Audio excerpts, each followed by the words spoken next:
end up just going crazy Yeah, studying. and there's a certain level where it no longer helps you. You're actually kind of going counterproductive to your learning because you're trying to put in too much too fast. Your brain needs a break. Yeah. Right? So I recommend an hour on, 20 minutes off, an hour on, something like that, right?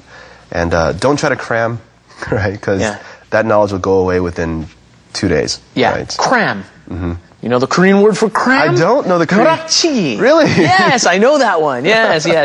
Yeah, don't cram. That doesn't help anything. And just like you're saying, rest and taking breaks, I think, is essential in learning. And people in Korea, just like you're saying, have a tendency to ignore this kind of thing. I mean, the rest period is very important. Let's say working out. If you go to the gym and you lift weights, you cannot do one, like, let's say you're working out your chest or your arms. You can't do that every single day because you're actually going to hurt yourself and it's going to cramp up on you, right? So you have to be like, today is an arm and chest day, tomorrow is a leg day, and then third day is going to be endurance. You need to kind of do a variety of things in a cycle, right? And your body, when you're working out, you just need rest. like your body, when you're resting, is getting stronger and recuperating. It's rebuilding, yes. And it's the same thing when you're studying very hard. You have to study very hard, learn, and then your body needs a little rest. So that it converts to long-term memory. There you go. That's the key. Absolutely. And the other thing that drives me crazy is the lack of sleep. Yes. And the ignoring sleep in this country. Ladies and gentlemen, sleep is essential. Sleep is necessary. If you don't have sleep, you actually, I think, there are mental illnesses where it's the main attributing cause is because of lack of sleep. You do need your 7 to 8 hours of sleep a day, if you can. Some people are night owls, and some people are more like, early birds, right? So it depends on who you are. I study better at night, right? That's me. Well, those were a couple of good expressions there, too. Huh? Night owls and early birds. Yes. Are you a night owl? Or I'm a night owl. You're a night owl. I'm an early bird. See, night and day. Yeah, we're a little different. I'm a little older, too. That could definitely be a factor. I'm much older than you are. I'm very much an early bird. I'm usually up at 5 or 6 in the morning to go exercise. You can listen to my show. And, I could next time.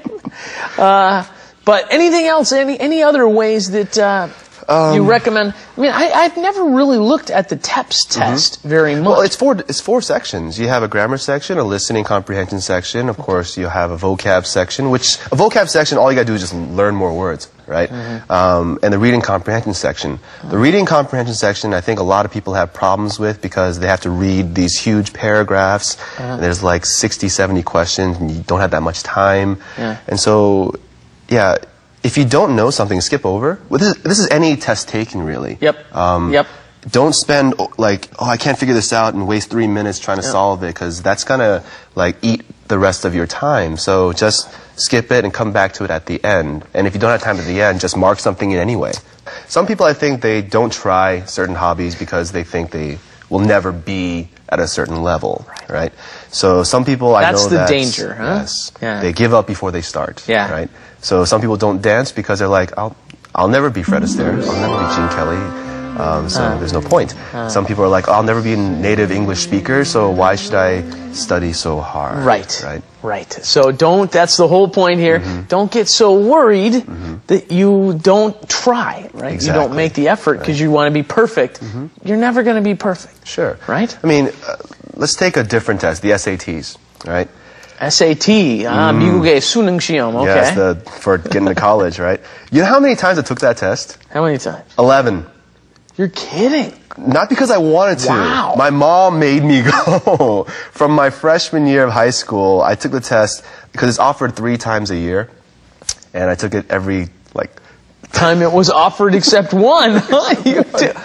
Wow. And you know what my best score was? My 3rd time around. That was my best score. After that, I just kind of didn't score the same. I got a 1480. I know it's. Wow. I know that's different. Now it's like a 2200 high score. Back then it was 1600. 1600. 1480 is incredible. But, my English score was like 780 or something like that. My math was the one that was low. Right? Wow. I was terrible at math. which is kind of opposite of most Koreans. 1480 doesn't seem terrible at math. Anyway.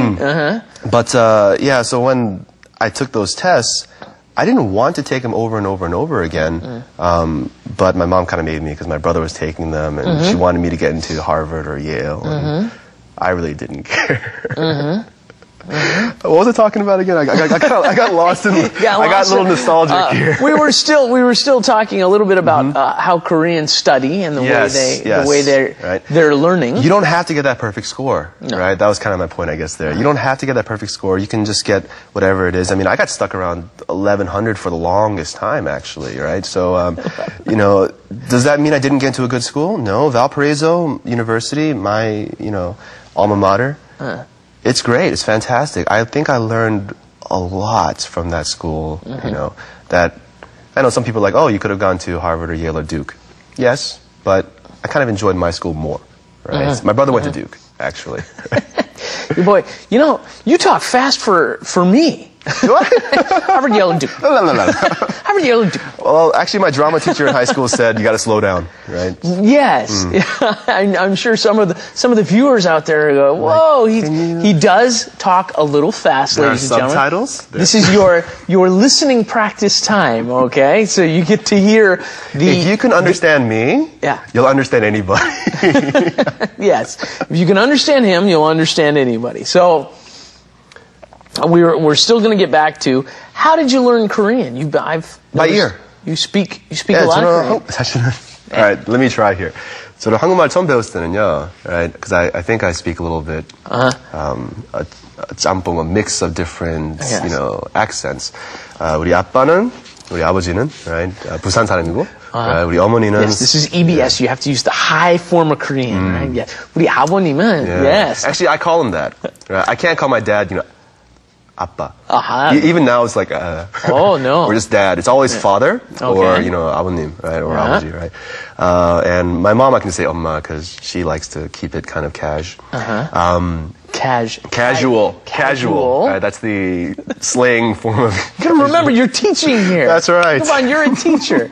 Yeah, casual. Right. And so 그냥 집에서는 그냥. 아버지는 부산 사투리 하고 엄마는 서울말 하고 그러니까 듣는 거는 됐어요. 근데 말은 안 했잖아요. 네. 그러니까 뭐 가족 안에서는 거의 비슷하게 그냥 아빠는 그냥 대니 밥 먹었어? 예.